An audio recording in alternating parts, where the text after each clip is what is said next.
Hello, everybody, and welcome to another episode of the Disgustingly Resilient podcast and the first episode of a new series, A Perfect Plague 4.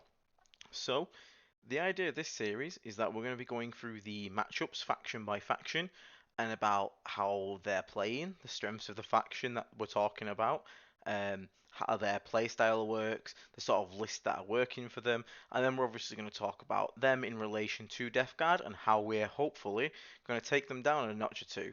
So, for people that don't know, this is the first episode, obviously.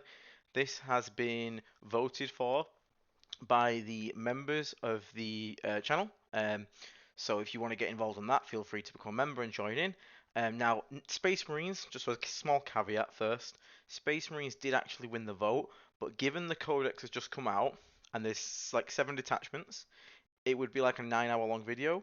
So instead, we're going to give it a few weeks, let the meta sort of develop for Space Marines, sort of settle down a bit, find its groove, and then we'll look at like which detachments are actually being played, and then we'll do the video on them. So, because I don't want to sit here and make a 2 hour long video for like the Stormlands Task Force, and then nobody ever runs it and nobody ever plays it, because I've just made you a video that's probably going to be useless for 90% of people out there. So we'll do Necrons first, give it a couple of weeks, we maybe do another one between it, and see how the meta's going for Space Marines, and then we'll go back to that. So, um, just a little caveat on that one.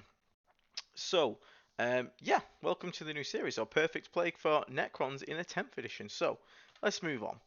So, to make a plague, so when we're thinking about this, we need to understand that these different points that we have on the screen right now. We need to understand the army's identity and its playstyle.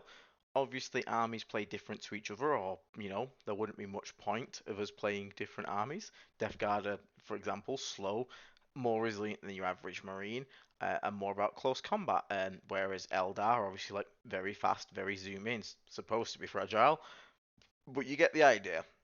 And we need to understand that, armies don't play the same, and then how that affects us when we come into these matchups.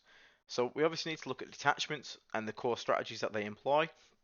Detachments are the new thing for 10th edition. Like, detachments really change how your army plays. We've seen with the Tyranid Codex. For example, you have the Endless Swarm detachment, where it's lots of small gaunts, versus something like the Crusher Stampede, which is all about the big monsters. So it's going to vary massively on the kind of list that you're going to see, and this will obviously therefore affect your strategies, your how you approach a mission, your end game, and your win condition.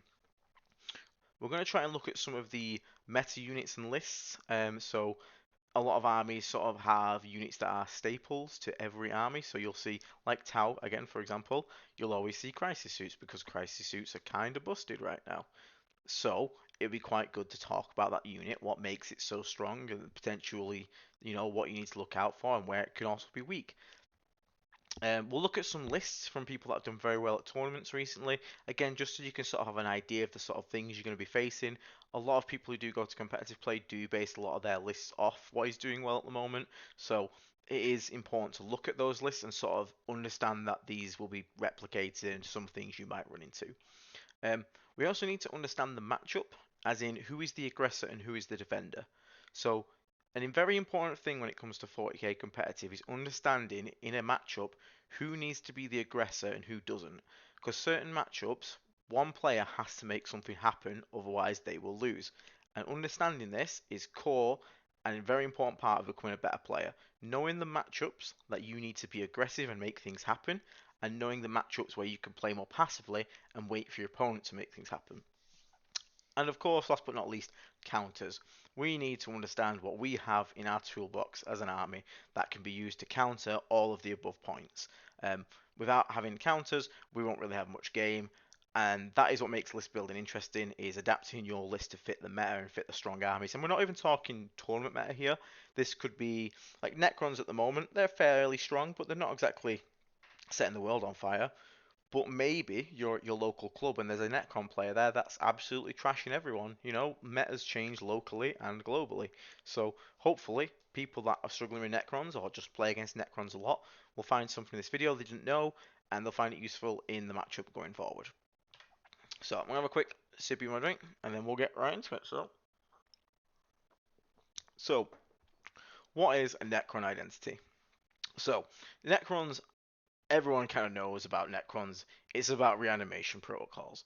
They are, as an army, they have the ability called reanimation protocols, which means that at the start of the command phase, they are able to resurrect D3 wounds or models. So if you have for example, a unit of warriors which are 1 wound each, you would resurrect D3 of them.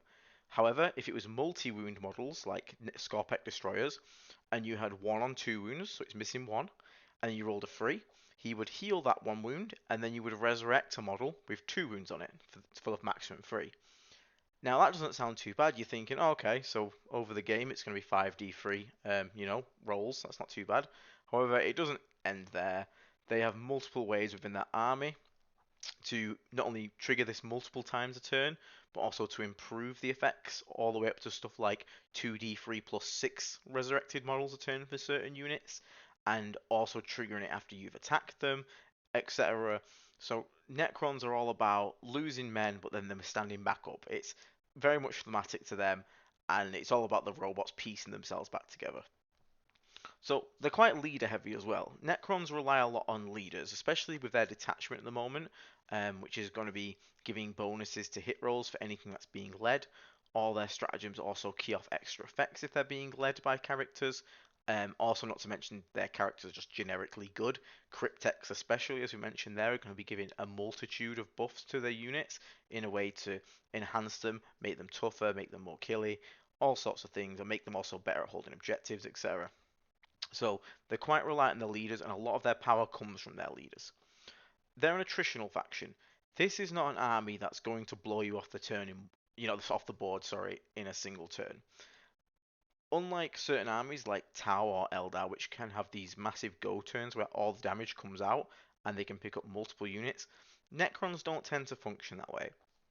Necrons are all about the long game, the attrition, grinding down. They might kill 5 models, you might kill 5 back, but then 3 of them get back up. So you've now made a net negative of 3.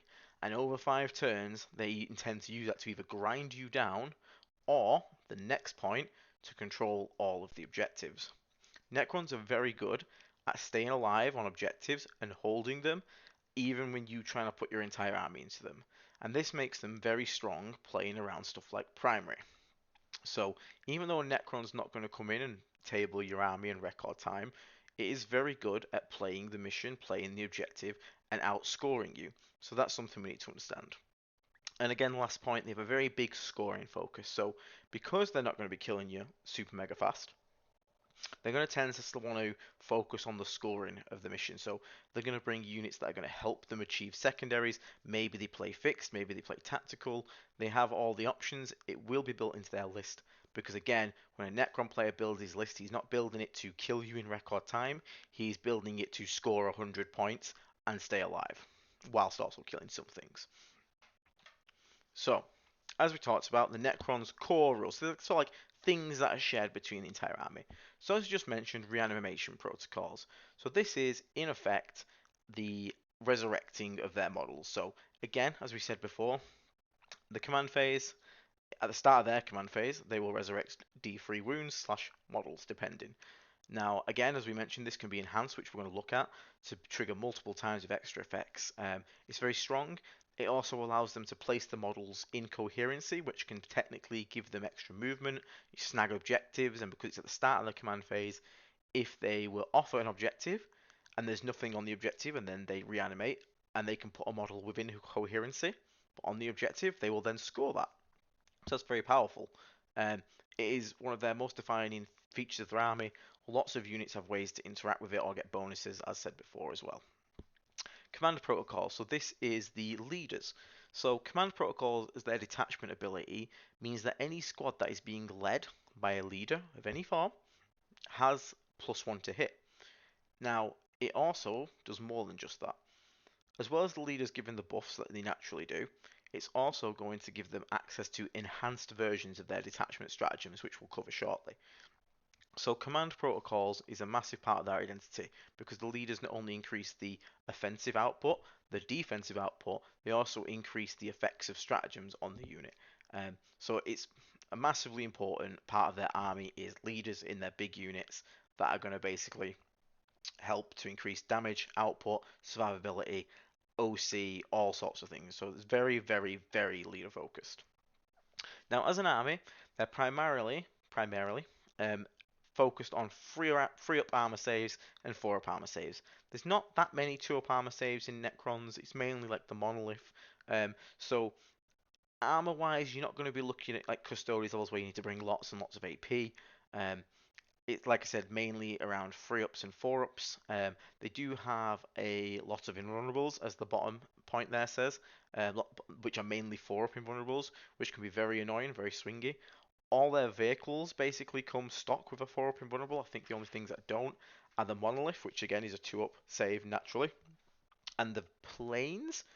And the planes never had an invulnerable, so they're a bit squishy, but Doomsday Arcs, Ghost Arcs, Annihilation Barges, Command Barges, all those vehicles are going to be rocking 4+ invulnerables, as well as their infantry, such as Lich Guard, Wraiths. They have quite a lot of access to 4+ invulnerables. And as an army, they're mainly ballistic skill and weapon skill 3. Their main core troop, the Necron Warriors, are actually ballistic skill weapon skill 4. However, they will always be being led, so you can always assume them to be ballistic skill 3, effectively. Um, their elites, however, are all, and their destroyers, cults, etc., they're all natively ballistic skill and weapon skill 3. That's why the army primarily is weapon skill and ballistic skill 3 across the board. All the vehicles are, so you can imagine if these units are being led, they're now actually all hitting on 2s, which gives them a lot of consistency in their ability to hit. Okay, so some of the stratagems and some of the enhancements that you're going to see from Necrons. So as we said before, being led and having a character in a squad has the ability to basically grant not only better stratagems and the +1 to hit, um, so it's very important. So one of the enhancements that a lot of lists will be using is a 6-inch aura for I think it's on a Cryptek they usually take it, um, which counts as units being led. So there's a 6-inch aura of any unit around it counting as being led, which means you can get the +1 to hit. So it's a 6-inch aura of +1 to hit, and a 6-inch aura of increased stratagem effectiveness. So this is quite strong, as you can imagine.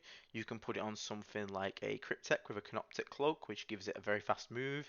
It's like 12 around, I think, it might even be 14. And he has Lone Op as well, so you're not going to be able to snipe him out. So he can sit there, buff lots of vehicles, which normally couldn't be led, because obviously it's a single model entity. So being able to do that is quite powerful. And again, give them access to those enhanced stratagems. Um, Another enhancement and a very point of contention one is they have a 4+ feel no pain enhancement. Now, on anything else in the game, a normal character, 4+ feel no pain is good, but not broken. However, they have the ability to put this enhancement on a toughness 10, I believe, 2-up armor save, 4-up invulnerable, half all damage taken model. So, you have a unit that's going to be T10, toughness, 2-up armor save, 4-up invulnerable, half all damage, and a 4-up feel no pain, and will heal D3 wounds a turn as per reanimation protocols.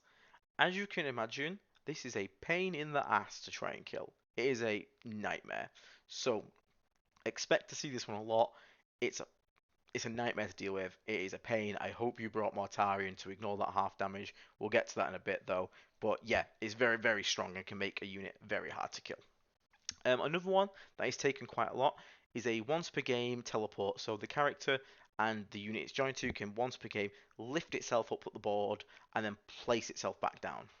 This is obviously powerful, very powerful. It's good for multiple things, getting into positions that are exposed, helping reposition a core unit that's maybe out of place, about to get killed, even just for teleporting the character itself and just going for scoring something like deploy teleport homers because your opponent left a gap.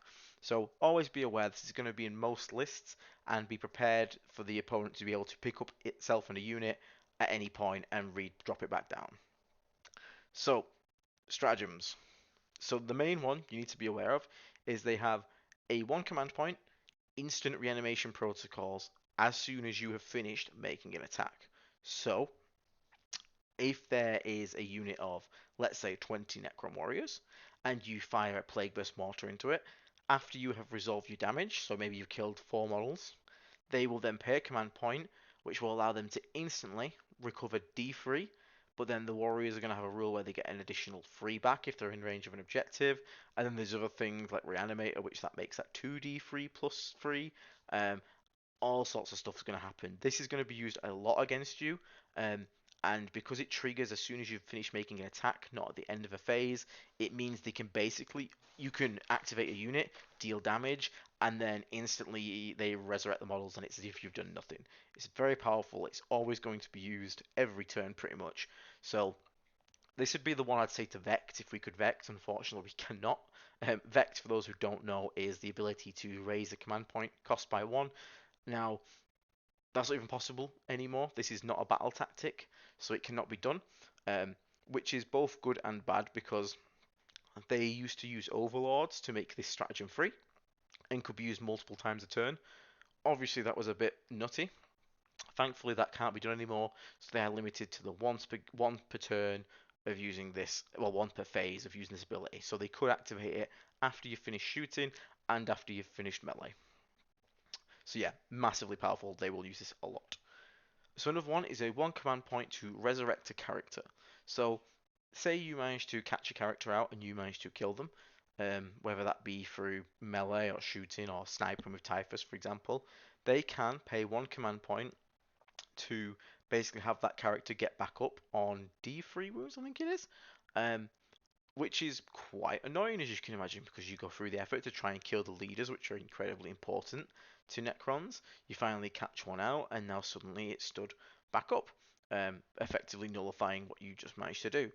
Now, that's quite frustrating, because obviously then they can potentially then reanimation protocols and heal it back to full, etc. So you have to find ways to play around this, but never think that just because you've killed a character, it's game over for that. And I believe it is just infantry characters, so you don't need to worry about that big toughness 10 2 up, 4 up thing dying and coming back. But again, if you've managed to kill that, you're already doing pretty well. um, so another one that they have quite access to is +1 CP for +1 strength, and if they're being led, and the bonus for being led in the reanimation protocol one is they get to resurrect an extra wound.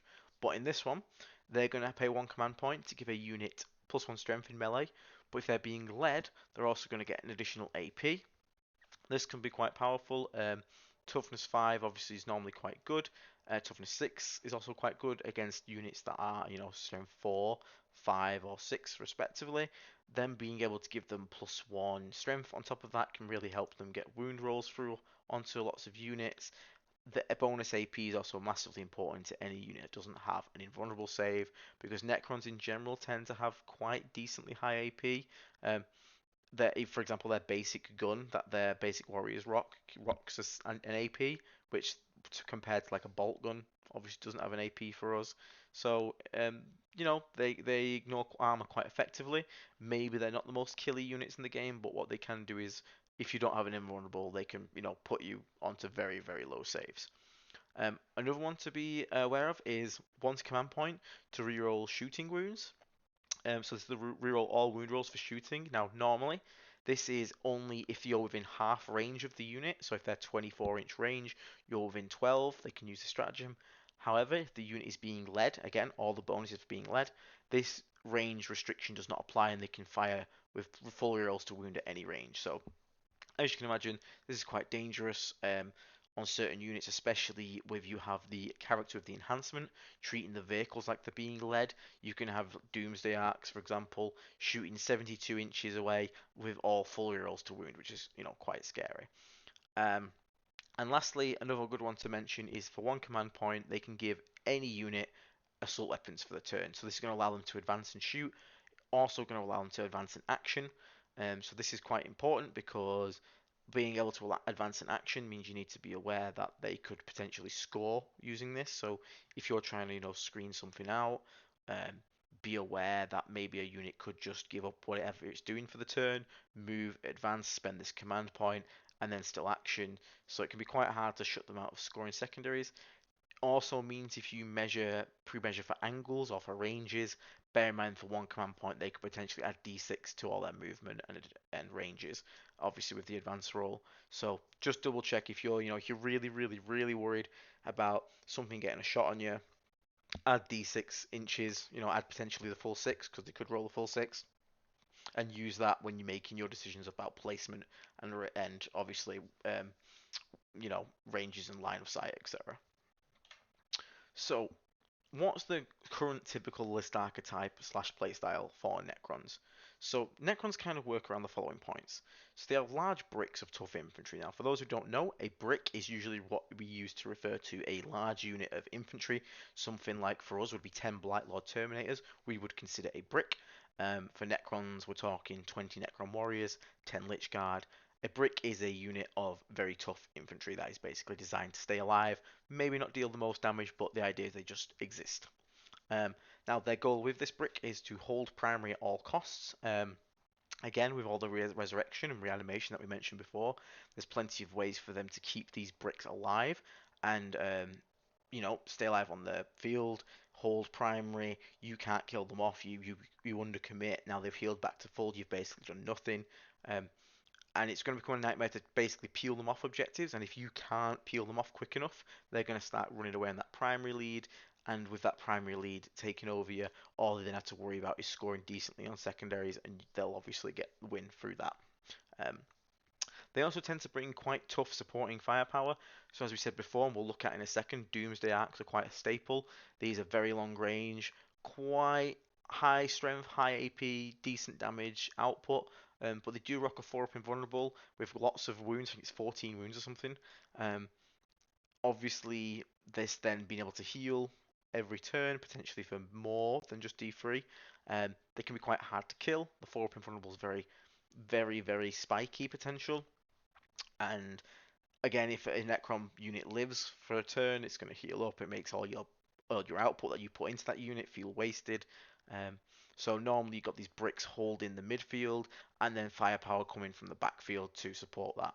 They also tend to bring along fast and teleporting sort of units to help with the secondary scoring. Again, this is an army that's not looking to table you, it's looking to win through points. So they bring units like Ophidian Destroyers, which can, at the end of your opponent's turn, so end of the Death Guard turn, could put themselves back into deep strikes and they can pop up. For obviously, this is fantastic for teleport homers, engage on all fronts, all these sort of things. They bring stuff like Scarabs, which are basically their version of Nurglings, but way faster than Nurglings. Um, so they can bring these units to help them supplement the bricks of infantry. So the bricks will focus on the primary, and these faster teleporting units will focus on playing the secondaries.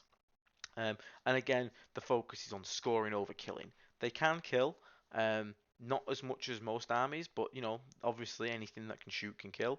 So don't go putting yourself in a stupid position or deploying in the open because you think you won't get hurt. Obviously you will, but their main focus is on scoring points, using the units they have to score the points with, like I said, tricks like teleporting, etc., and having the bricks hold the primary to score the points that way. So always remember that's their end goal is to score points, not to kill you. So if they have a choice between killing a unit and scoring points, chances are they're probably going to go and score the points instead.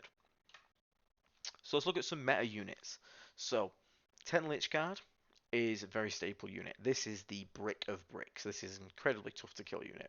So 10 Lich Guard usually equipped with a dispersion shield.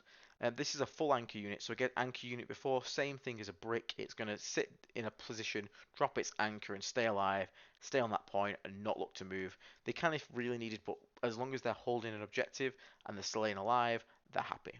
So this unit has a 4-up invulnerable. It's usually going to be joined by a Technomancer, which is going to give it a 5-up feel no pain.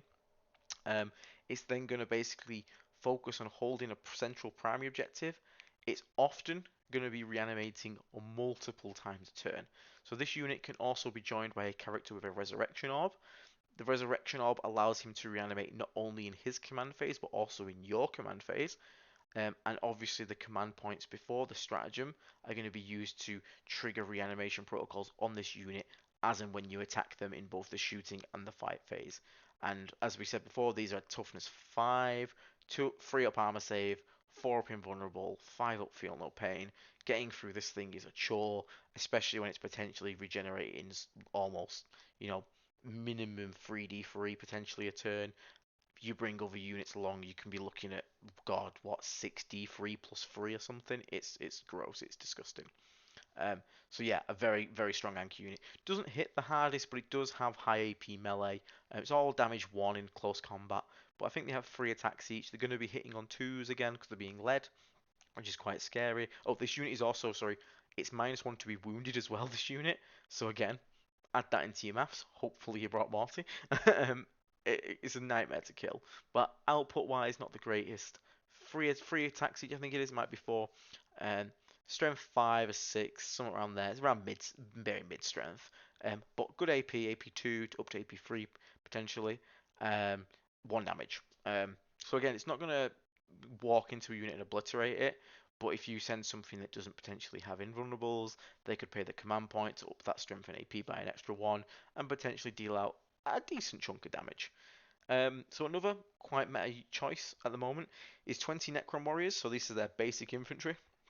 Now, these guys aren't as tough as Lich Guard. However, they can be taken in 20 mans. They will often, obviously these guys have, because they're a battle line unit, they're going to have a higher OC, they're OC2 each. This can be buffed to OC3 by a Catium command badge, which has been popping up more recently. But what makes these guys tough is the combination of the last 2 bullet points. Reanimation bonuses, if they're on an objective, they resurrect D3 plus 3 models. Again, this can be increased if they're being led to D3 plus 4 models. Um, they can then also, if they're led by Orokin, which is quite often the case, he gives the unit a 4 plus invulnerable. So you have a 20-man unit, which is going to be resurrecting D3 plus 3 every time they reanimate. This can potentially be multiple times a turn, as we mentioned before. They can also potentially have a Canoptic Reanimator nearby to further enhance the reanimation protocols. Ghost Arcs can let them reanimate at will. There's lots of bonuses. This is a unit that dies a lot more than Lich Guard, but gets up a lot more bodies at the same time. And with that higher OC, the plan of this unit is to basically swamp an objective, not particularly deal any damage, if any, because in combat these guys don't hit hard at all. They, weapon skill 3, strength 4, AP 0 1 damage, but with their OC 40 with a full squad, and the fact that they keep bringing back models, trying to take a point off them with, in a close combat engagement is going to be a nightmare, and trying to shoot them, they've got that 4-up invulnerable to fall back on, plus all the resurrection shenanigans, so this is quite a tough unit to deal with. Probably not as tough and durable as the Lich Guard blob, but durable enough that it's going to cause you an issue. So another meta unit is the Canoptic Reanimator. So this fella has an aura that improves reanimation protocols. So as again we've mentioned before about how annoying reanimation protocols already is, this guy is going to further enhance it by bringing back even more wound slash models. This fella does not need line of sight to do this, so he can hide behind a wall, and as long as a single model from a unit has been trailed back to him, they're going to get affected by this aura, and his aura doesn't just affect the command phase reanimation protocol, it's going to affect all of the stratagem uses, the freezes from the resurrection orb, etc. So you can imagine having one of these guys in range of a unit really increases the amount of models that are going to get brought back and resurrected. Annoyingly, this guy also rocks a 4 plus feel no pain.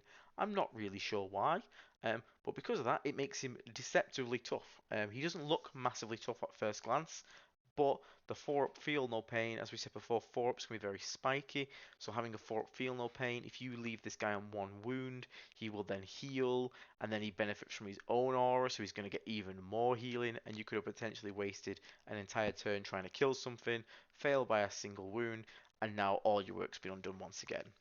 And as we said, it works with stratagems and the resurrection orb. So quite often you will see one of these guys in the list. He will hide behind a wall somewhere, have units trailing back to him, and he will then be giving them the enhanced reanimation protocols. So I'm going to take a drink. This next one's going to make me lose my mind. Cryptothralls. Cryptothralls are strange. They act like almost characters. They join Cryptex, which then join units, which then they become part of the bodyguard unit. So what this means is they are basically giant bullet sponges. They're 2 wounds each, 3-up armor save, and a 4-up feel no pain. Again, we talked about how annoying that is. But the interesting thing is, because they join the unit they are bodyguarding, technically, they become a bodyguard, which means if you swing in and you kill these guys after all those 4-up feel no pains and those 3-up saves, if they reanimate, despite the fact you may have killed both Cryptofrals, because they count as part of the bodyguard unit, even though both Cryptofrals are dead and technically the unit has been eliminated, which means they couldn't reanimate, because you can't reanimate fully wiped units. Let's just clarify that. Apologies if I didn't already. Um, they still can because they count as the original bodyguard unit. So what it means is these 2 wound, 3-up save, 4-up feel no pain models are going to be the first to take hits, and then when they die, they're going to spend that stratagem to bring them back because a 2 wound model with a 4-up feel no pain and a 3-up armor save can absorb way more damage than it ever has any right to. And these things will become the bane of your existence. They are the bane of my existence. I have had these guys tank multiple rounds of Death Shroud. I finally kill them both. Maybe 2 Lich Guard die, and then the next minute they've all come back to life, and I've got to do the entire thing again. And then I've lost the Death Shroud on retaliation because they also fight on death for some reason. Um, and obviously, as you start losing models against this, it just gets worse and worse for you. So having these in a unit increase the survivability of that unit tenfold. It's actually insane how much they buff the survivability of a unit. So if you see 2 Cryptofrals in a unit, that's a very tough unit to kill. Unless you have some sneaky way to get around it, you are going to really struggle to get through those Cryptofrals because I mean, it's a 4-up feel no pain. They're either going to make them all or make none. It's the rule of 4-up. But when they keep making 4-up feel no pains and absorbing way more damage, like I said, 3 entire Death Shroud barely wiped 2 of them and 2 Lich Guard, which is not what Death Shroud normally wipe through units, so you can imagine the frustration that this can put on an opponent. So yeah, Crypto Thralls, massive bullet sponges, that's all they're there to do, greatly increase survivability of a unit, and they will become the biggest pain in your ass you can imagine. Locust Heavy Destroyers, so Locust Heavy Destroyers are actually being taken in single-man units at the moment. Now, this is because of a mixture of things. They're great for scoring because they're quite a fast platform. A single model that's cheap is great because it means if it dies or gets shot, you're not losing too much out of it. Also means if you choose to do an action, you're not really losing too much because you're not sacrificing an entire unit's worth of shooting. You're sacrificing a single model. And they're taking the Gorse Eliminator, which is just a single shot high damage anti-tank shot. So in a pinch, these guys can be your anti-tank. They can also just be a scoring unit, and if you're against matchups where there is no vehicles at all, again, like I just said then, it's a fairly fast scoring unit that doesn't give up much to do what it needs to do. So you're starting to see a lot of these guys taken in units of 1. They can be taken in larger units of 3 if you really want to try and put the pain on something, especially like knights or something like that, in which case they become very scary. It's a flat 6 damage weapon, obviously very nice into vehicles with extremely high AP. So you can imagine these guys have a good purpose in both MSU scoring focus and taking as a large unit to deal with anti-vehicle. The Transcendent Catan, so we talked about this dude. This is the giant 2-up armor save, 4-up invulnerable, half damage, 4-up feel no pain bullshit. Let's be honest, that's what it is. Um, this guy can also teleport every turn. Instead of making an advance roll, he can remove himself from the board and immediately set himself back up anywhere that's 9 inches from an enemy. So, as you can imagine, this isn't even a threat that you can particularly ignore because he can just pop into your backlines if you've left a gap. So, always make sure when we're against this guy that we are screening out as best as possible. We don't want him appearing somewhere we don't want him.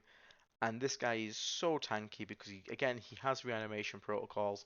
He's regenerating these wounds with this profile. 2-up save, 4-up invulnerable, half damage, 4-up feel no pain. Trying to kill this guy is an absolute nightmare. I have seen him tank entire armies. Sisters of Battle shot it with an entire army, didn't kill it, dropped him to 1 wound. Next turn he healed 6. Congratulations, you wasted an entire turn. And again, worst case scenario, you drop him to 1 wound and he heals only for 1. He can then just try to advance, teleport, go back to his own line safely next to the reanimator, for example, and then heal up another 2d3 at the start of his command phase. There's all sorts of things that this unit can do to be a pain. He's got a bit of teeth. He's not the most killy thing in the world, but he definitely can smack around things that, are below him. So he'll smack around stuff like Plague Marines, he'll smack around small units, Terminators and whatnot. But again, his main thing is he just doesn't die. So even if he walks into a 6-man unit of Death Shroud, he might kill one or two. Chances are he's still going to survive the slapback, especially if Morty isn't around to ignore that half damage. So this guy needs to be kept under control, taken out only if the opportunity arises. Otherwise, it's a very hard model to deal with. A bit of a pain in the ass, to be honest with you. And then another last two examples we're going to look at. Doomsday Ark. So Doomsday Ark is showing up a lot in Necron lists. It's not the best unit in the world, but it kind of works like our Predators. It's a long range, high strength, high AP, anti-tank gun. It's flat 4 damage, strength like 14, AP 4, D6 plus 1 shots. So it can be quite swingy because of that, but it does have a 4-up invulnerable, it self-heals, and it's a 14 wound vehicle. Now, as we said, it can be very swingy. This thing also has devastating wounds if it's still. Um, Sitting still obviously is not the greatest thing in the world, especially because a lot of the time, you want to be getting angles and stuff. However, when this thing does pop off and it connects strong, it can deal a lot of damage to your army. So do be aware that these things are potentially scary. They're 72-inch range, so the ability for them to sit back and just pot shot from corners and long firing arcs is something we have to respect because that's not something we deal with very well, given our short range usually. And again, 4-up invulnerable with 14 wounds that can self-heal. It's very hard to one-turn one of these vehicles unless you get very lucky. They fail a lot of 4-up invulnerables and you manage to get through that invulnerable with stuff like D6 plus extra damage, like Brigands, for example, D6 plus 4 damage. That's got a good chance of blowing it up, but at the same time, it's only 2 shots from a Brigand. It can easily pass 2 4-ups, or it can just fail one, and then it lives, and then it heals. Um, so these are being used, again, not for output. They can, again, be swingy, deal a lot of damage potentially, but mainly these are used because they can hold the back of their field whilst their infantry bricks are marching forward, but you will see quite a lot of Doomsday Arcs. And the last one is Cryptex and Overlord slash Lord. So this is the character package. So these are buff units. Obviously, join, get +1 to hit. Um, Cryptex of different varieties can give either -1 to be hit from a Chronomancer, 5-up Feel No Pain from a Technomancer. Overlords and Lords can allow extra animation protocols because they can bring Resurrection Orbs, which, as we said, allow them to resurrect in your command phase 2. They can also allow units to use free stratagems. The Overlord does that. Again, this is limited to battle tactics, which isn't the greatest selection for them now. Again, no free resurrections, thank God. And Lords also allow them to use stratagems whilst battle shocked, which is actually more impactful than you think. And it's kind of annoying that they've gone away from Overlords because of the change to stratagems and more into normal Lords because being battle shocked was quite a problem for them, as we'll see.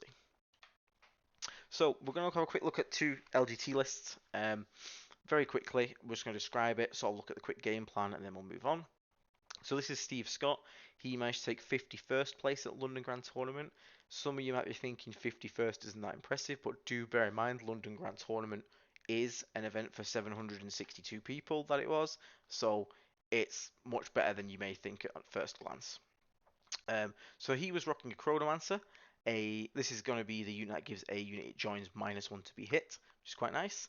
Hexmark Destroyer, which is a lone operator character, which also gets to retaliate as many times as it wants a turn if someone shoots at a unit nearby, which is quite nice. It's mainly used for the lone op character ability.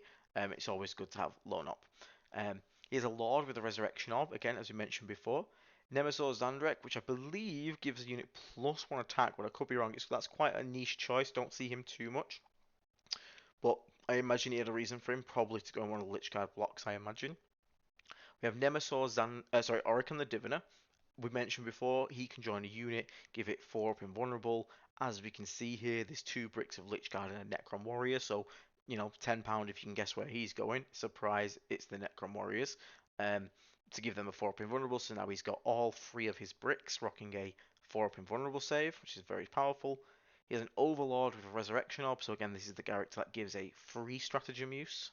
And he has a Resurrection Orb, so again, we're going to be looking at potentially, having double reanimation protocols in your turn and his. And then a Technomancer with the Canoptic Cloak and the Veil of Darkness, so this is the Lone Up Technomancer, which moves very fast, and he has the ability to teleport a unit. So again, That's the enhancement we talked about before. He can pick himself in a unit, take up into the sky, and drop back down. So that gives this play to either just do secondaries himself, take something with him, or teleport units onto objectives from the turn one to get there. Because obviously Necrons are naturally quite slow. Being able to teleport a unit and get them there straight away is quite powerful. Um, then again, 20 Necron Warriors. We already discussed what their purpose is. The Reanimator is there, the Canoptic Reanimator. That's going to increase the durability of all the units in this army, especially when you've got 20 Warriors and 2 Lichguard bricks. That's a lot of defense, and a lot of regeneration. 2 units of Crypto Thralls. I'm going to guess going in each Lichguard unit. Again, as we mentioned before, just pure damage sponges. We have 3 Canoptic Scarab Swarms. Um, these are, again, just like our Nurglings. It's very fast. They're basically just going to be there to do secondaries and to do actions and score like that. They're not really there to deal damage. They can self-destruct and deal some mortal wounds, which is quite cute. But again, their main use is going to be for doing actions and secondary, I imagine. 2 Doomsday Arcs, as we said, hold the backfield. We've got our Warriors and our Lichguard going forward. We need something to hold home. What better than 2 Doomsday Arcs, which can contribute their long-range firepower, whilst also being fairly hard to kill. And then we also have 5 Flayed Ones, because Flayed Ones have natural deep strike. So again, more than likely this unit's just being used for secondary scoring. It's 5, I think, 32mm bases. So it's quite easy to get them in somewhere or just use them cheap unit, fairly cheap on points to just score secondaries. Not really looking to deal damage. So as you look at this list, this is not a killy list. This is not here to deal much damage. In fact, the only damage dealers really are the Doomsday Arcs. That's about it. Again, Lichguard can kind of hurt in combat. 20 Necron Warriors get to shoot once and then they'll be in melee for the rest of the game. But what a nightmare of a list to try and kill. 3 huge bricks, all being buffed by many different characters to give them invulnerables, extra models resurrecting, feel no pains, crypto files there to pains in the ass, and then built around that is just some scoring units. So you can definitely tell the game plan of this one was to walk forward, stand on primary, and say, try and kill me, and if you can't kill me, I win. So Mark Crumbleholm, who I do know in real life, which is quite cool. He came 11th at LGT, so bloody well done, Mark. Um, so Mark's running a bit of an off meta list, I'd say. So interestingly, he has a Locust Lord with a Resorb and the Veil of Darkness. So teleporting with the Resorb again, Locust Lord gets to join Destroyers though instead of normal warriors. A normal Lord with the Resorb and the one enhancement we didn't cover, which is the Hypermaterial Ablator. I believe this gives the unit Ignore cover, but I'm not 100% sure. Again, this is more of a tech choice, not something you see very often, but very cool to see. We have a Technomancer with a Canoptic Cloak. So again, this is the guy that's going to be, lone up in and basically providing extra repairs to people nearby, etc. The Transcendent Catan. This is the Nightmare unit, which is a pain in the ass to kill. Teleporting around, doing what he wants. 4 up, feel no pain. Pain in the ass. A single unit of Crypto Thralls. 2 times 5 Death Marks. So this is interesting. Death Marks are a sniper unit, so they have a precision keyword.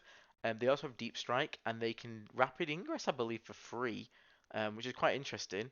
Um, but I'm not too sure if he's using these actually for sniping, or if he's using these to just be scoring units with the Deep Strike.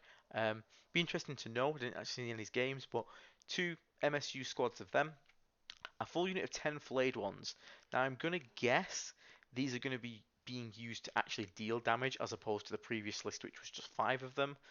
10 flayed ones, potentially rapid ingressing in with deep strike, then moving and charging is quite a threat. It's not something you want to be hit with for free. So I imagine that's quite strong. Especially again, you can give them the +1 strength buff. You bring along the Canoptic Cloak Technomancer. Oh no, so he doesn't have the enhancement, so he's not going to count as being led. So not sure I was going with that one. 6 Locust Destroyers, which are obviously going to be led by the Locust Lord, I'm going to imagine. So what's very cool about this is Locust Destroyers have quite decent, strong shooting, but it's quite short range, I believe. So the Veil of Darkness on there, being able to pick them up at any point and basically reposition them on the board, get them a nice angle, get some shots in, or even to go in at first, shoot as normal, and then being able to, once they become threatened, pick them up, move them to the other side of the board, drop them down, or just react as the game goes. That's quite cool little bit of tech there. 3 times 1 Locust Heavy Destroyers. We talked about these before. He's running them in one-man squads. They're there. They've got a nice anti-tank gun if you need it. But failing that, I'm fairly certain he's going to be using them mainly to look at scoring, stuff like investigate signals. It's a very cheap unit you can throw away, not to worry. Even in a list as off meta as this, he has got the 10 Lich Guard block, which I'm going to be guessed is joined by those Cryptophiles and the Technomancer. Oh no, not Technomancer, he's got the Cloak, so probably the Lord, I'm going to imagine. But the Lord wouldn't do much with the Hypermaterial Ablator. Although I need to double check what this Hypermaterial Ablator is, because again, it's quite a niche pick, it's not quite common. But again, a brick unit. This guy's going to go and sit probably on the central objective of the map while everything else is flying around doing its stuff. Be tough, survive, and score those primary, which is very cool. Ophidian Destroyers, these are the units that can put themselves back into Deep Strike at the end of your opponent's turn, I believe it is. So these are going to be used for scoring, 2 minimum size units. They can pop up, do an action. If they then hide, survive, they can go back into Deep Strike, pop up, score another good secondary fear. I'm pretty sure these are going to be used just for scoring. They don't really have enough output with just the 3 of them to threaten anything larger. But again, it's a great include. You've got some damage elsewhere, so having some more scoring units is massively important. And then he has 2 6-man units of Tomb Blades. These are very cool. These are popping up a bit more. These are Necron bikes, and the particle beamers. I can't remember if these are dev wound weapon. I'll tell you what. Let's not sit here and pretend. Let's have a quick little look on the old phone here. So give me 1 second, everybody. I think these are the weapon that does have devastating wounds, and if it is, that's actually quite scary to think about because there we go, got them up now. It is devastating wounds. They have D6 shots each with blast, strength 6, AP 0, 1 damage, but they do have dev wounds. So having a full unit of 6 is going to be obviously 6d6 shots, potentially with blast.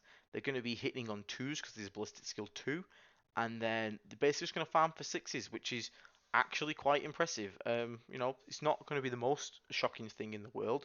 However, being able to potentially drop a lot of mortal wounds. I just want to see this Technomancer very quickly. Looking up to Cloak. Just want to make. Have I missed anything? Yep. So he can select one unit. Yeah, friendly Necron model within 3 inches of the barrier. It can heal it D3 wounds, which is quite nice. Can he lead any unit? Nope. It gives him lone operative and the fly keyword. So he can't lead them. So an interesting use of what he's doing with these guys. He could just be repairing some of the models. Potentially the Tomb Blades. Interesting choice. And let's just have a quick check of that Hypermaterial Ablator. Hypermaterial Ablator. Such cool names for Necron stuff. Oh, okay, no. Apologies. It is a defensive ability. I thought this was the cover. Apologies. Hypermaterial Blater gives whenever he's leading a unit, those models have the stealth ability, and each time a ranged attack targets the bearer's unit, if they're not within 12 of you, you gain cover. So that's quite interesting because it means the Lord with the Res Orb, probably with the Lich Guard, I imagine, they're going to be getting the benefit of cover, so they're going to have, they're going to free up save, ignoring 1 AP, and they're also going to be -1 to be hit from range. So they're going to be -1 to be hit, -1 to be wounded, 3 up armor save, ignoring an AP, 4 up invulnerable, 5 up feel not pain. Then you've got the crypto files in there, plus all the resurrection shenanigans. So that's actually an incredibly tough unit to kill. It's even more tough than it would usually be because Hypermaterial Blade isn't always taken. So he's putting as much effort as he can into that Lich Guard blob to make it as tough as possible. But yeah, these are two lists that did very well. As you can see, they both include certain aspects such as the character packages, the Lich Guard bricks in there. Mark went for a bit more output on his side with the Locust Destroyers and the Tomb Blades and a bit more scoring units, whereas the other fella committed fully to the massive bricks of infantry. So, what are Necron's weaknesses, however? Necrons, as we've talked about, are very reliant on their leaders, which means any chance we get to remove leaders is going to hurt them massively. Now, we do have to bear in mind the stratagem that does let them to come back, but there are ways around that, and we'll get to that. But if you are at any point able to take out Necron's leaders, for example, the lone operative Canoptic Cloak guy, maybe you snipe him with Typhus, get lucky on the roll, and it picks him up. Maybe the fellow doesn't have the CP to resurrect him, or even forcing it there, so he can't. Because again, the characters once they're resurrected can't be resurrected again, so you can't just keep resurrecting, which is quite nice. So you could potentially bait it out there, do a charge elsewhere, but any way we have to remove leaders massively hinders Necrons. Damage output. So again, as we've mentioned, they're not the most killy faction. Doesn't mean they're horrifically weak on output. However, they're definitely not the strongest. So don't have to be too worried about getting murdered instantly for standing in the open. Definitely wouldn't recommend it still, but they aren't going to be a unit that's going to be able to wipe out your bigger, stronger, tougher units in a single activation. So you can use that to your advantage when you're playing against them. You do have to respect them, but you don't have to respect them as much as like 10 Wraith Guard Brick, which is just going to obliterate anything it gets in range of. Battle Shock. Necrons are very, very tough and very, very good at holding objectives. However, none of that means jack shit if you are battle shocked because you are OC0, which means battle shocking a unit, dropping it to OC0, and potentially also then stopping them using stratagems. See where we're going with this? Which means they wouldn't be able to resurrect characters, they wouldn't be able to activate instant reanimation protocols. Um, it's quite a big shutdown. It also makes them OC0, which means if you have a card that says take an objective an opponent controls at the end of your turn, you can, for example, potentially force Battle Shock on a unit with a certain thing called a Plague Burst Crawler. If those 20 Necron Warriors fail it, who are OC40 normally, um, one single Plague Marine, even a Cultist, stands on that objective, it's yours at the end of the turn, which means you will score that secondary. Battleshock's going to come into this a lot, and the potential to set stuff up, so we'll go into that soon. But another big weakness of Necrons is one activation kills. So we're going to go ahead saying OTK. OTK is a phrase from fighting games usually. Oh, sorry, card games, not fighting games, which normally stands for one turn kill. So the idea is you're not looking to chip this unit down and then finish it off in like, 4 free activations. If you have the capacity to kill a Necron unit from full to dead, it never gets the chance to reanimate in a single activation. So being able to do this and setting up ways to make this happen is massively important.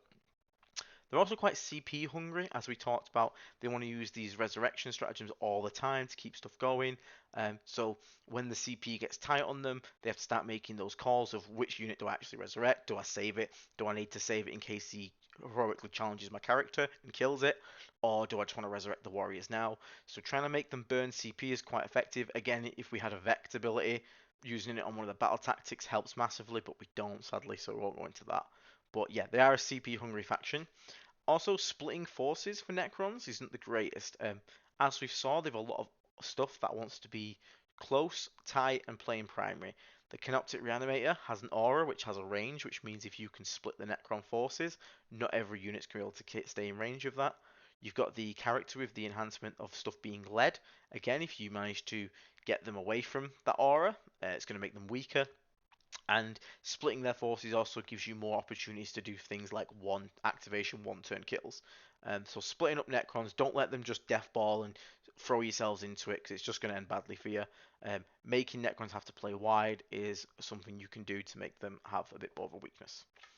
So let's get into the Death Guard stuff. So first things first, which Contagion? Now I'm just going to have a quick sip of my drink.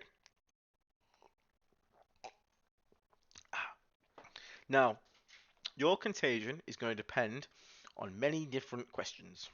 The first of which is how many invulnerables. Now, as we saw on one of those lists before, we had 20 Necron Warriors, all of which rocking a 4-up invulnerable, 2 units of Lich Guard Bricks, were both rocking a 4-up invulnerable, and then Doomsday Arcs in the background rocking a 4-up invulnerable. So, given they're all 3-up or 4-up armor saves, having the -1 save is going to do diddly squat. It's not going to do anything. So in that case, you wouldn't be looking at that one. So that's a question you need to ask yourself. However, if you go against a army that doesn't have as much invulnerables and has a lot more armor saves, so maybe you're off meta list, they've brought a lot of destroyer units, a lot like Scorpex and whatnot. They only have 3-up armors, so taking -1 save is going to help you to achieve the next point, which is can you kill in one activation? Does having the -1 save on there enable you to look at a unit and go, I can kill that in a single activation? If so, then that could be the right choice. This is the thing with Contagions, there's never a straight right choice, unless you're against demons and you pick -1 save.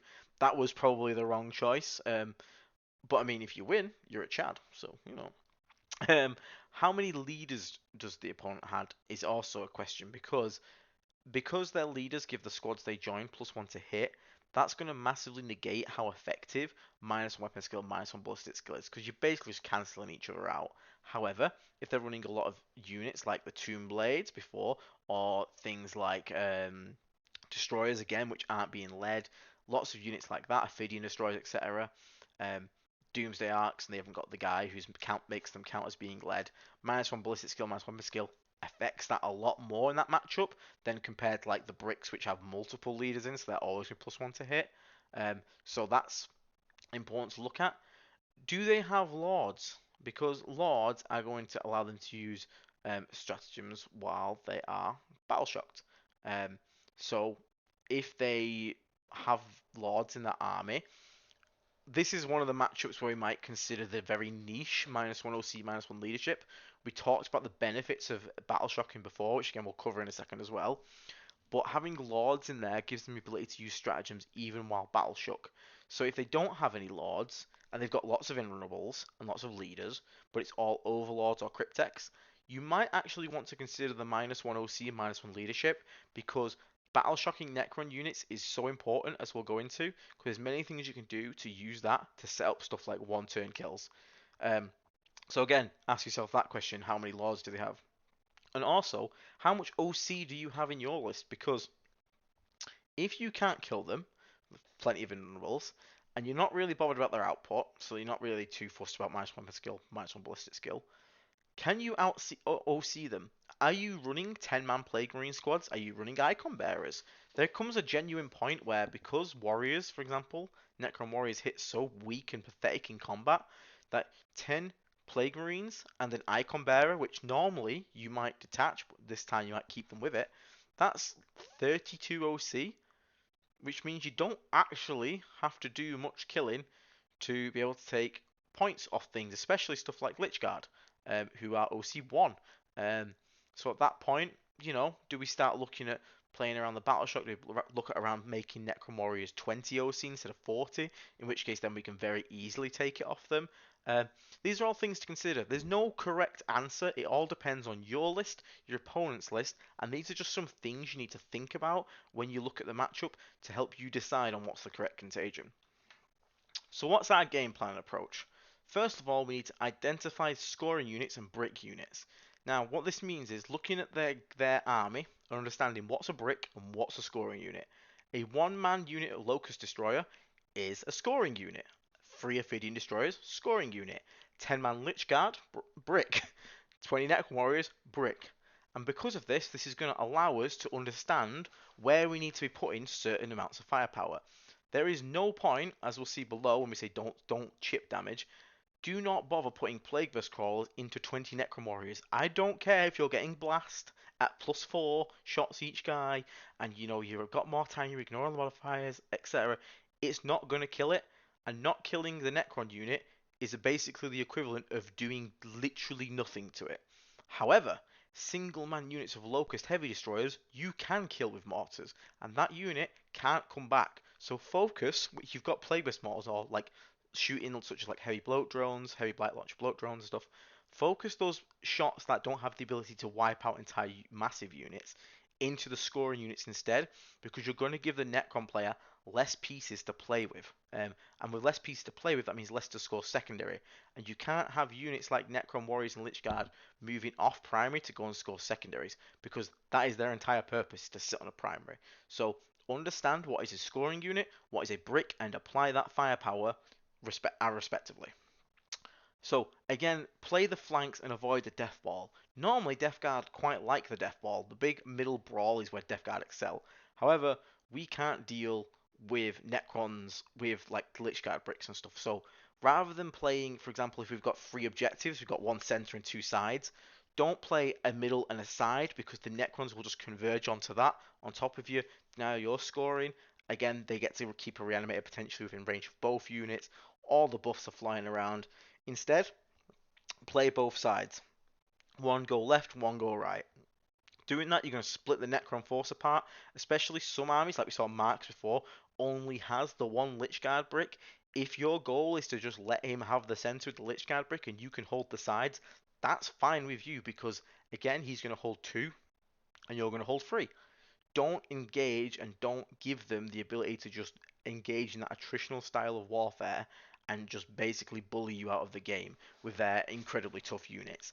Play the flanks, play it smart, play wide, draw them out. Heroic Challenge. Heroic Challenge is massive. It's even more important if you manage to set up a battle shock.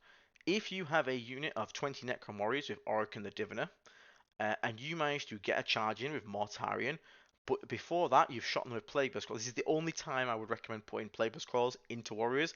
You're not looking to deal damage, you're looking to make them fail a Battle Shock.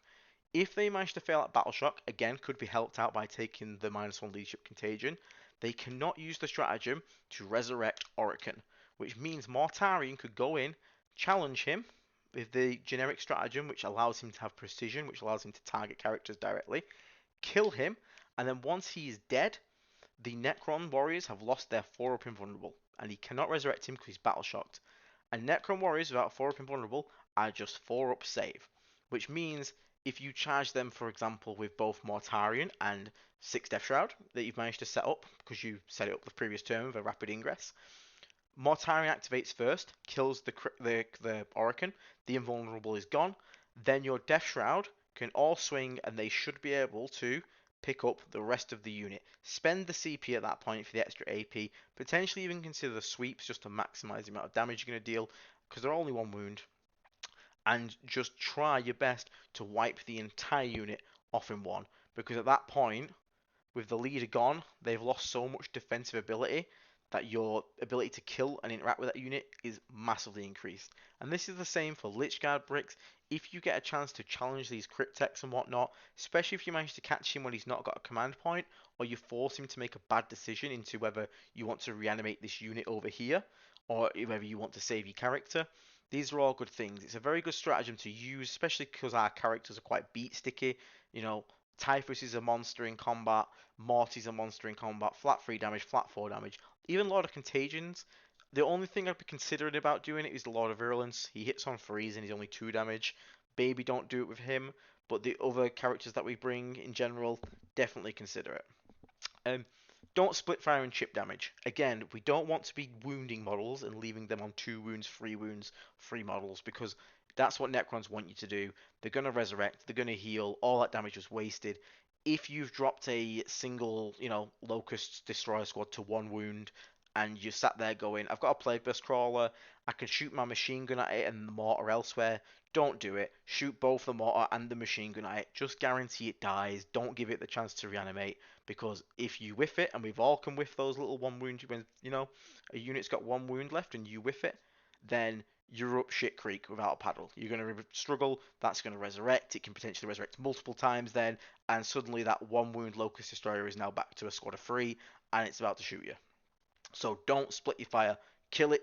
There's a saying I used to say, which is, it's only dead if you can spread it on toast. So the idea is you smash the crap out of it until it's a fine paste, which you can spread on your toast. um, so yeah, again, that's the next point. Set up and commit to full kills. So this can be things like, okay, next turn I'm going to go for this Necron Warrior brick. So I'm going to rapid ingress in his turn a full 6-man Death Shroud unit with Lord of Virulence into a position where next turn I can get both the spraying off and the melee off, and I'm going to make sure I get the bonus Lord of Virulence line of sight. My Plague Burst Crawlers are going to set up so they can all mortar it. We're gonna commit to killing this unit. Pick a unit and overcommit to it if you have to, because I had a friend recently who went to an event playing CSM. He played against Necrons. He said before, I'm just going to use everything to kill this big brick of warriors. And then when the game came along, he got in his own head a bit. He thought he could do more damage than he could, and then he whiffed it. And then as soon as you whiff a turn against Necrons, the momentum they can gain from it is insane. So if you set up for a kill, make sure you set up to overkill it and then commit to it. Don't leave it to chance. Kill those units. Focus fire, kill it, get it gone, get it out of here. I don't want to see it anymore. And obviously screening. They have a lot of units like the Ophidian Destroyers that can go back into Deep Strike, Flayed Ones Deep Strike, Transcendent Catan can Deep Strike every turn. Keep screens up, try and push them out, try and deny the secondary scoring, cover your corners for investigate signal, cover your deployment for behind enemy lines, don't let them in for free. Everything you can do that can potentially harm their scoring potential, because they score quite high just naturally by existing, is going to help you come back into the game in the later turns. It's never going to be a game that's over within 2 turns versus Necrons. it's going to be a full 5 rounder and it's going to be a slog. So every point you deny is massive. So keep those screens up, deny space, deny them the ability to score easily, and prevent them getting in your backlines as well, because no one wants a Transcendent Catan slapping your Plague Burst crawlers. Should you go tactical or fixed? Well, this is interesting. I would recommend usually avoiding primary focused objectives unless you have a specific plan about it. So Storm Hostile objective, wouldn't recommend versus Necrons. However, if you're having this weird cheeky list with, 10-man Plague Marine squads with banners, and you can guarantee you took the -1, leadership contagion, you're gonna force battle shock and you're gonna keep just taking an objective off some warriors. They become unbattle shock, take it back, but then you hit them again, so they become battle shocks, then you take it back. There's a weird little niche there, but I genuinely avoid primary focused objectives. Um, Teleport homewards is fine, because it's not actually. We assume it's to do with objectives, but it's mainly just because there's usually an objective in the center. But you can deploy teleports in the center. As Necrons push forward, if you mortar off those little units that hide in the back, it's quite easy to sneak something into their home field objective. And as we've mentioned, Necrons don't really have the ability to just pick a unit up dead easily. So there's a good chance that unit will let you drop in the backfield, will survive a couple turns and get off the enhanced version of Teleport Homers and score you quite a bit more. Um, but just be careful when you take primary. Again, assess your list, assess their list, and think about what you're going to do and how your list interacts with theirs. Do understand though that Necron movement is predictable. It's quite obvious to look at a Necron list and understand where certain units are going. The Necron bricks probably going to go to the central objective and then to one other if they've got multiple. Again, that list before with 3 bricks, no surprises where they were going to be going. So you can use that to inform your decision. The second list that we looked at only had the 1 brick, so you can probably look at playing for the 2 side objectives if you want to try and cleanse. But understand you're probably never taking that central objective. Um, Also, resurrected models still count as being destroyed. So if you kill a Necron character and you have assassinate, and then they pay a command point to resurrect the character, you still score assassinate. And then if you kill him again, you can score assassinate again, which is quite funny. So don't be afraid of doing stuff like that if you have a lot of ability to kill characters and whatnot. A lot of precision attacks if you're going to go for those heroic challenges. It's not the worst thing to look at, but also remember that for tactical, if you kill a unit and it comes back, you can then score the kills again, which is quite nice. And Plague Burst Crawlers really help. If you have Plague Burst Crawlers, they're really going to help scoring tactical cards versus Necrons, because again, if you get something like we said before, Storm Hostile Objective or Extend Battle Lines, you don't actually have to kill the unit if you can just Battle Shock them, drop them to OC0 in your turn. They will be OC0 when the tactical card comes to score itself, which means they can actually help you massively even if you don't kill the unit to score those points. So Playbase Crawls, if you have them in your list, open up both plays for tactical and fixed, but I think in general they're probably best used for tactical in that one, because you don't want to be consistently just using your mortars for battle shock. It's more like okay, I have this plan for this turn, let's do it. So some tech choices that we can bring along. So we have obviously 6 Death Shroud and a lot of Virulence. This is the highest potential unit we have for an OTK, the 1 turn kill, the 1 phase kill. It's our highest damaging unit probably in general. 7d6 anti-infantry 4+ with full rerolls to wound, plus another d6 2+ anti-infantry rerolling to wound. You can combine that with Rapid Ingress and Ferric Blight, for example, to get all the extra AP you need. Then you can, because you've Rapid Ingress, there's a good chance you set up the charge after that. So being able to put this much damage out in a single turn is the highest output you're going to have from this army and the best chance you're going to have for setting up 1 turn kills. Plague Burst Crawls, we've talked about it already. You can force Battle Shock to stop stratagems, which is obviously very good. Stop reanimation, stop characters getting back up. It's great. The blast bonuses do come in useful versus large bricks, but again, only shoot it at that if you're going for that 1 turn kill. Don't just shoot it at it because you're getting a blast bonus. And it also is great at punishing those MSU scoring units. Not only do you have the potential to then kill the scoring unit, which is great for denying them a scoring unit, but you can draw a card like No Prisoners, where you need to kill multiple enemy units, and you just go, oh great, he's brought 3 heavy locust destroyers in one man's. You pick up that one, you pick up that one, you pick up that one. There you go. I've just scored 6 odd points. So they're very good tech pieces to have because they play into multiple different things. The Flamers are also great for killing large bricks. 2d6 anti-infantry 2 plus is a lot of damage to put onto a unit. They're also quite tough for Necrons to kill. Again, you just out of line of sight, kill the stuff like Locust Destroyers with those big anti-tank weapons, and then you're normally okay. Doomsday Axe are a little worrying, but you can play around line of sight with them. But again, mainly there for the battle shock forcing and to punish those one-man scoring units or three-man Ophidian Destroyers, etc. Perfect for that. Also, great if they manage to teleport something into your backlines like five flayed ones. Again, I love the flamers for being able to drive up to them and be going, get out of here, you're not scoring next turn. So, good choice. Noxious Blightbringer with the Contagion. Again, if you're in a meta where, or you've got a friend who's playing Necrons who's really doing your head in, consider this guy.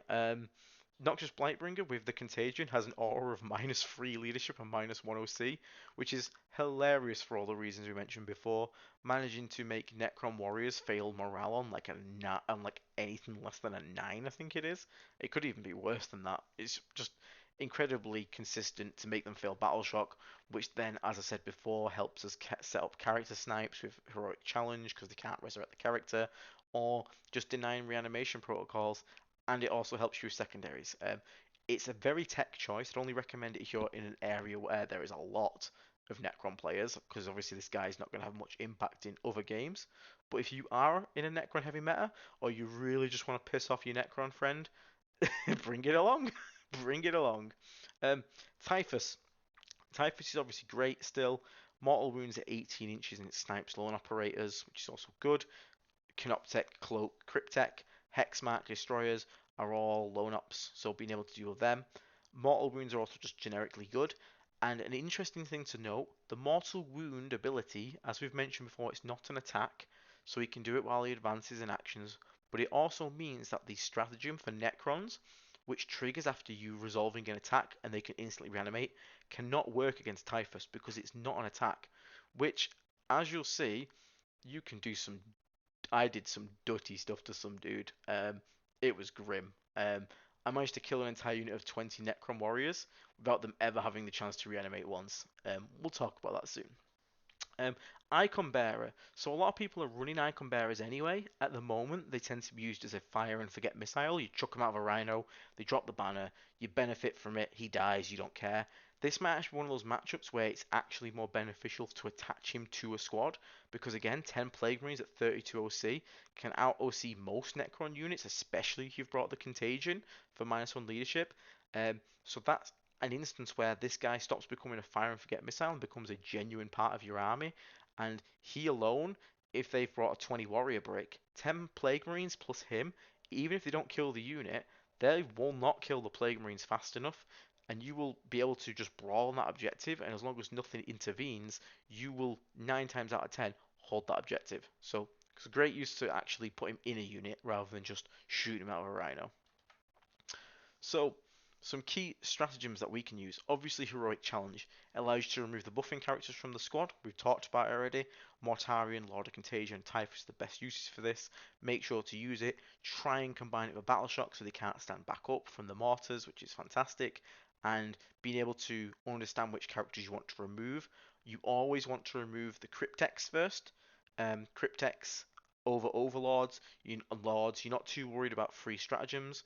However, if it's a Lord, maybe you want to kill him because he allows them to use stratagems while battle shocked, so maybe go for him first. But do be aware that removing characters from Necron armies is incredibly powerful, and that's something we should be looking to do. Tank shock and grenades. As I said before with Typhus, these aren't attacks, they just deal mortal wounds, which means they cannot trigger reanimation protocols. This can really help to set up one-turn kills on units. I had a game where I was running a stupid list. It's 3 biologist putrefiers in a bus, a rhino, um, and I had more time in range of a unit, and a Hellbrute within range of 20 warriors as well, with the 4 up invulnerable. I chucked a grenade from Mortarion, which did, like 3 mortal wounds average. And then all 3 of my biology putrefiers threw grenades because they can do it even if you already have. They all did average 3 mortal wounds. So I've done 12 mortal wounds, so 12 warriors are dead, with 0 chance to resurrect at this point because they're not attacks. Then my Oh, so it's more than 12, isn't it? Freezing. No, it's 12, yeah.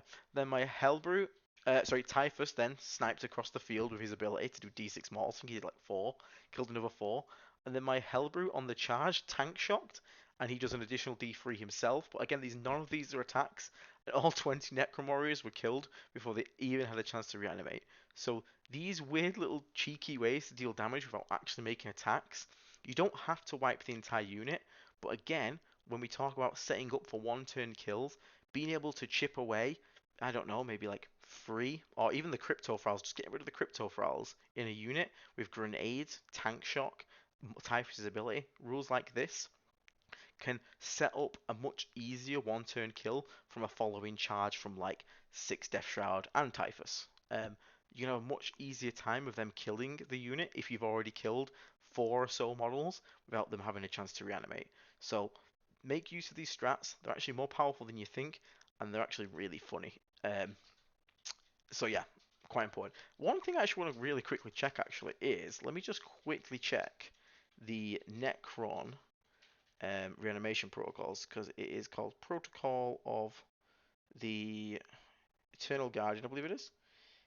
It is any phase. I was going to see if it was ranged and melee fighting phase only, in which case you could technically tank shock and he couldn't do anything about it. But no, it is any phase. But again, you can potentially catch people out on stuff with that. You know, they're saving a CP for a heroic challenge. Suddenly you've tank shocked a character, killed that. And he's like, ooh, you know, he has to make a decision. Does he resurrect that or does he resurrect the one in combat? Stuff like that. But yeah, it's a cheeky way to deal damage that can't be reanimated instantly.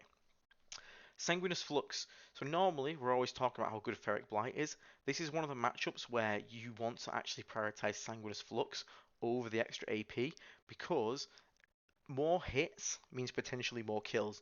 AP increases the odds of a model dying, but it can't kill more models. So if you have one attack at 6 AP, you're probably going to guarantee kill a model. But if you have sustained hits 2 on one attack, you can potentially kill 3 models, and that's what it's all about against Necrons. Volume speaks for itself. Being able to wipe full units is so massively important, because again, small chip damage doesn't make any difference versus Necrons, especially because a lot of them are rocking, like I said, 4-up invulnerables as well. So make sure to look for uses of Sanguinous Flux, because if you do manage to pull it off, and you do manage to, especially if you manage to pull off the enhanced version, as we said before, you could have like the 10 Plague Marines that are holding a point versus 20 Necron Warriors. You don't kill them on the first swing, but you're out OCing them. Then it becomes infected. Maybe then play the Sanguinous Flux for the sustained hits too, and that might be enough to force that wipe. But again, it's a stratagem that increases the chance for that one turn or that one phase kill, and trying to deny them the chance to reanimate and grind you down. So let's talk about target priority. Obviously, Cryptex are the main target we want to get rid of. Um, the ones that giving the units feel no pain, -1 to be hit, increasing healing, etc. like that. Any leader in general we want to try and get rid of, but obviously Cryptex giving that many buffs to the unit defensively are the main target we want to shoot and we want to kill. So definitely, if you get the chance, heroic challenge those buggers, get them out of there, get them gone. We don't want to see them on our tables. The Canoptic Reanimator. If you get a chance to kill this thing, probably should take it. However, do not indirect this unit. I have tried to indirect Canoptic Reanimators, but they have a 4-up save and a 4-up feel no pain. And it is so spiky. There's been many times when I've tried to do it. I've committed all 3 Plague Burst Crawlers and I've left it on 1 wound, 2 wound, and then it heals to full. And I basically did nothing. Like, those mortars could have just picked up stuff like, you know, Locust Destroyers. Even Scarabs Swarms are better shooting at than a Reanimator with indirect. Now, if you have all the buffs on it and you have some extra damage going into it, so maybe, you know, you've got a lot of virulence and some flamers shooting at it as well. Now your playbook scroll is going to hit it on 2s and ignore cover. Now you can start considering joining in. But again, this is all comes down to what we were talking about before. We need to guarantee kills. Chip damage won't do it, and every time you leave a unit on a couple of wounds, you've basically not done anything to it, because it's just going to heal like mad. So, especially because it can reanimate after you have shot it, there's a chance you could fire your first 2, you drop it low, and the guy goes, oh, I don't like that, I'm going to instantly reanimate for 2d3, and then there you go, you've guaranteed wasted it. Yeah, you've made him spend a CP, but you've just give up 3 Plague Burst cores worth of shooting, so it's not worth it. So don't try and indirect it. Set it up for a proper kill and then go for it. Scoring units do indirect this, so these are the things you do want to indirect. In single units of Locust Destroyers, Scarabs. He's not going to spend his command point to resurrect a unit of Scarabs. You don't have to worry about that too much. Single units of Locust Destroyers can't be resurrected once you've killed it because it's one model and once it's gone, it's gone. Free Ophidian Destroyers, again, he's really not going to want to spend CP to resurrect these little scoring units. He's going to want to hold on to that for the large units. And also, again, if you set up a big unit to charge into and a big unit to shoot a brick, shoot all these little ones first if you're gonna do that, because you're gonna basically keep putting him in an awkward situation, keep asking him, do you want to reanimate? Do you want to? Oh, my mortar's killed your Ophidians down to one model. Do you want to reanimate? Because if not, my next one's gonna kill it. And if he does take the bait and he falls for it and reanimates it, then he can't, because it's the same phase, reanimate the shooting phase on the Necron warriors or Lich Guard. So that's very powerful potentially. So remember this. Um, Identify the weakest brick. Usually this is the warriors. And again, if he has a unit of warriors and a unit of Lich Guard, set up the one-turn kill for the warriors. It's going to be a much easier job than trying to go for the Lich Guard brick. Again, this is all about just understanding your opponent's army, identifying the weakest parts of it, and trying to focus on that. Don't smash your head against a brick wall. If you don't think you can kill the 10-man Lich Guard brick, don't try. Don't waste the effort. Either find a way to try and deny them scoring as easily with battle shocks, etc., or just play around it completely, ignore it, go elsewhere. Doomsday Arc, if you do manage to get a bead on these things, or a good charge and whatnot, and you manage to get them killed, once they're dead, the opposing Necron armies tend not to have too much anti-tank. Like, this is their big hitting unit, if that makes sense. So if you do manage to catch out one and maybe, you shoot some Predator and he manages to fail all his saves and you get a good chunk of damage, you've dropped down to 4, so it's got 4 wounds left, and you've not fired your mortars yet. Maybe consider using the mortars to try and finish it off, because once his Doomsday Arcs are gone, there's not much anti-tank left in a Necron list, which means units like Mortari and your Demon Engines are a lot more likely to survive and be able to score points and start impacting the game a lot more. You don't have to play as scared of being shot by a Doomsday Arc, so they're a good thing to try and get if you can. And obviously the Nightmarish Catan. With the Catan, you need Mortarion, and you need the opportunity, which means he has to either be misplaced, misplayed, or you commit to kill this thing. Now, I wouldn't recommend, but with Death Guard movement, to try and catch this thing out and commit to killing it, because not only if you kill it, you could then be out of position because we're slow. It's going to take you ages to get back where you need to be. But if you fail it and then it teleports away, then you're in a really bad position because now you're out of range of everything else, potentially in the middle of nowhere, not anywhere scoring anything, not anywhere impacting the game. It's also escaped, and now it's going to heal to full, and it'll just teleport back in when it's ready. Um, so don't recommend that. Don't mortar it unless again you're going for this one-turn kill. This is more of a target of opportunity rather than a target that needs to die. Your best bet is try and control it. Mortarion can go fight it in melee if you really want, but again, it's very unlikely he's going to one-turn it, because even ignoring the half damage because of the feel no pain. So be aware, this is basically it's a big shoot me target, but you don't really want to be shooting it, but you can't also just let it free run around. So just understand and try to play around the Transcendent Catan as best you can. It's a very annoying piece, and honestly, I'm surprised it hasn't been FAQ'd. It should not be allowed to feel no pain, in my opinion, but that is the game and what it is at the moment. So if you do try and kill it, make sure you set up the one-turn kill. Don't don't leave it on 1 wound and then regret it for the rest of the game. And if you don't think you can kill it, don't bother. Just try and control where it can come in, screen it out, and deny it getting onto targets it wants to. So, in a quick summary, we want to try and split our enemy forces. We don't want to let them do the big Necron death ball with all the bonuses, all the reanimations, etc. We want to set up as many one-turn kills on key units as possible. So this means, rapid ingress, deep striking stuff in, setting up the battle shocks with the mortars, overcommitting if we need to, saving the CP to pop Sanguinous Flux, and also potentially Heroic Challenge at the same time. These are all things we need to try and consider. It's not about, oh, I've killed Cromwell's here, Cromwell's there. This is all about, after you've got rid of the little scoring units, we pick a brick and we commit to killing this brick. And if we don't kill the brick, we're up shit creek. but hopefully we can kill the brick. Remove the scoring elements. Necrons that can just sit on primary are Necrons that can just sit on primary. Secondaries are what they need to win the game as well as primary. If they've not brought enough and you manage to mortar them off, then they're going to have to start using these bricks to start scoring secondaries, which means they're probably going to have to leave the primary, which again is not what they want to be doing with these big bricks. So being able to do that, and then maybe you can move block the bricks, you can just keep them in combat so they can't do anything. Um, these kind of things are going to all become more relevant the quicker you remove those scoring elements. So mortar off the Locust Heavy Destroyers, mortar off the Ophidian Destroyers, mortar off the Scarabs, all these sorts of things that you can do to impact the game. Force them to use their bricks, not just for primary. Be smart with your stratagems, keep track of your CP, maybe even burn an objective early so you can get extra CP because you're going to need these turns where you need to set up multiple things. You're going to set up a rapid ingress, a sustained hits, a heroic challenge. You might even need to save one for a reroll and a charge because you set up a one turn kill and then you fail that charge with those 6 Death Shroud, you're going to pay for it. So we really need to make sure you're smart with your stratagems and your command points.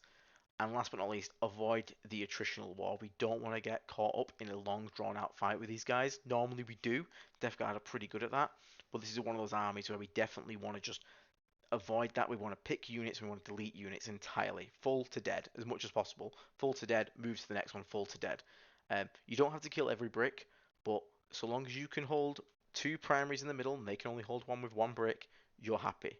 After that point, focus on everything else. But if they've brought 3 bricks, at some point you're going to have to deal with one of those bricks. It's the only way you're going to be able to take some primary off from this game. So don't commit small amounts. Don't commit to the long drawn out game. Smash a unit into pieces. Alrighty. So that brings us to the end of this. Hopefully you picked up some tricks, maybe some tactics you can use to fight back against this robotic menace. On the screen right now you can see all the members of my YouTube channel.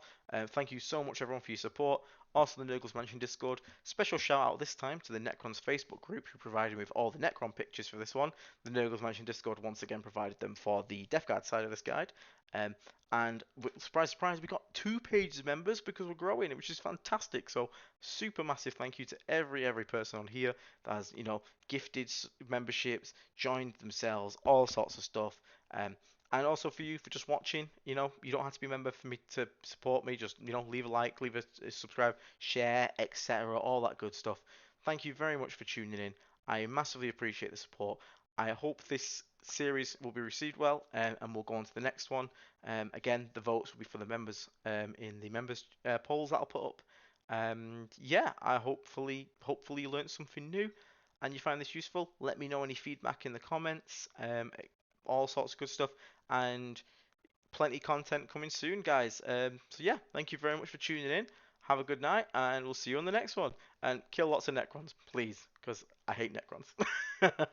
Cheers, guys. Catch you later.